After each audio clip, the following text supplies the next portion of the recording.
Mormon couples' marriage stronger than ever after transgender transition. Love is bigger than gender. For more than 5 decades, Art Rice lived with a secret unknown to parents, schoolmates, their forced comrades or family. She's transgender. But after years of struggling with her identity, a 54-year-old special needs school teacher from the conservative small town of Mountain Green, Utah, decided to transition. After summoning the courage to tell her family, Art, now Angie, was surprised by the love and acceptance she received from her wife, her 5 children and her extended family. They inspired her to share her story, in the hope that others who feel conflicted about being transgender can find the same confidence to accept who they are and be happy with their lives. For years, I was completely ashamed and scared of what I thought I was, and I was terrified that anybody would find out, Angie, the former Air Force helicopter pilot, tells People. I became an expert at hiding my feelings, even through 27 years of marriage. For the first time, I now feel alive. I now awake each morning, excited for the day. It's an entirely different life for me. Angie's wife, Sandi Rice, 53, a school teacher for visually impaired children, says that although learning about Angie's secret was difficult, she can't imagine the outcome being different. At first, it really shook my identity, Sandi tells People. I thought, what does that make me? But I came to realize that it doesn't change who you are at all. Love is bigger than gender. I learned just how much I can love a person, and how insignificant gender can be. Born and raised in a small Vermont town within minutes of artist Norman Rockwell's studio, Angie was 8 when she first began to identify with being female. My mom had cut my little sister's long hair off before she started preschool, Angie tells People, and she braided it and put it in a special container in her bedroom. When nobody was home, I would go into my parents' room and get that braid. I'd hold it to the back of my head, pin it with my baseball cap and stand there in front of the mirror. I was very afraid that anyone would find out. In high school, she says, she signed up to play almost every sport and was president of her church's youth group, believing that if she didn't keep busy, people would be able to see inside of me and discover who I was. I became an expert at hiding my feelings. After graduating from the U.S. Air Force Academy in 1984, she flew as a helicopter pilot for 20 years, meeting Sandi while assigned to Hill Air Force Base in Clearfield, Utah.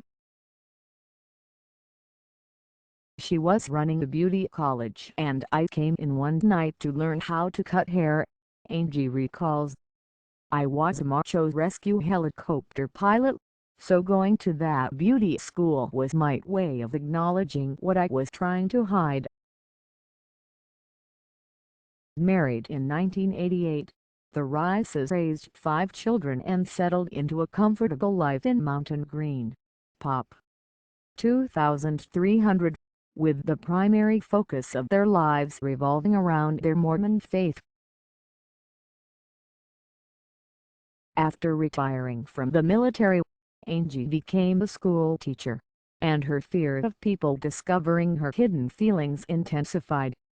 I was afraid that if people found out, I'd be fired from my job, she says.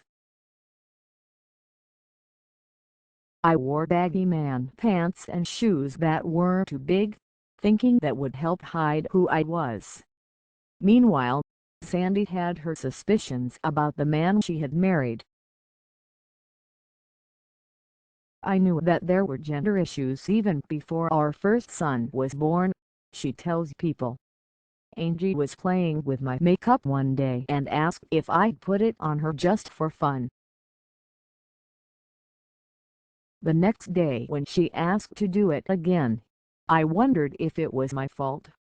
Ultimately, I decided it wasn't that big of a deal. It wasn't hurting anybody." It wasn't until Utah's LGBT anti-discrimination bill went into effect in May 2015, that Angie finally felt comfortable revealing that she was transgender to Sandi, their children and her coworkers. Everybody wept after hearing about the pain she had kept to herself for years, afraid of losing everyone and everything that she loved. "I'd be proud to still grow up like you," one of their sons, Jacob, told Angie. "Although it was hard, they realized that we're all still the family," Sandi tells People. "We all decided to put our fears aside and live for today."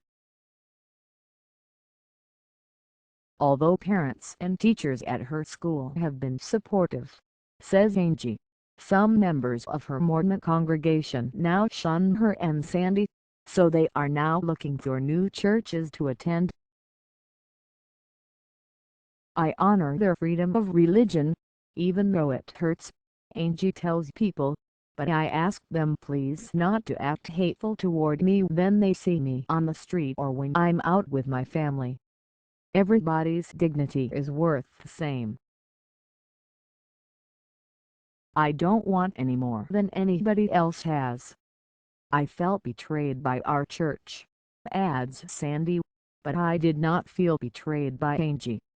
Our future looks a lot different now than when we got married, but we'll figure it out.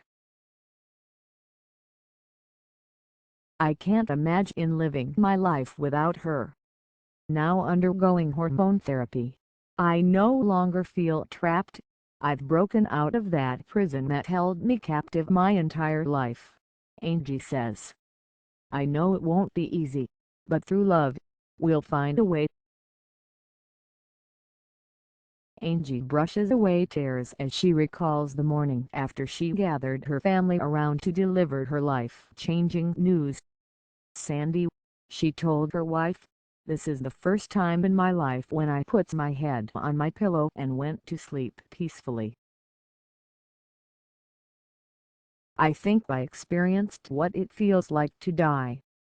Sandi paused, then replied, "That's not true, Angie. You've experienced what it feels like to be alive."